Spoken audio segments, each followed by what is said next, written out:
We are bullish on Bitcoin. That's why we have the second largest Bitcoin holding on our balance sheet at almost 50,000 coins.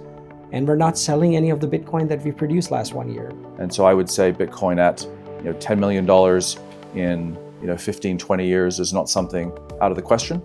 But what's clear is right now this price, although it may be all-time highs, is the cheapest it's ever been. It's the most de-risked that it's ever been.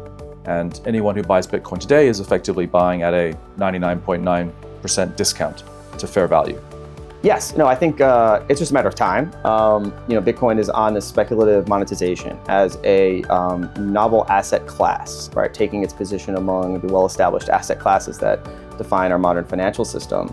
And it's essentially a superposition of attitudes about whether its future value is going to be 0 or 10 million plus.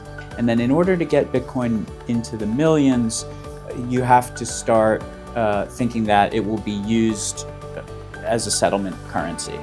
And that's how the velocity would pick up. So if you can believe that Bitcoin will be used to settle, say, 5% of global trade, then into the millions, doesn't look like a stretch at all.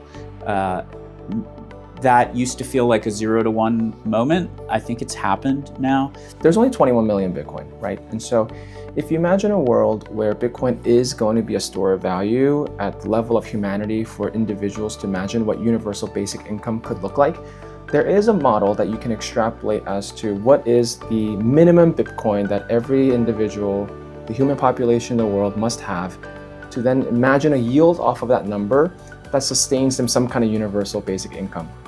And when I did that exercise several months ago, the price to Bitcoin came to something like $40 million by the time we're 2045. So there's different ways to imagine what is ultimately the total TAM of what Bitcoin should represent.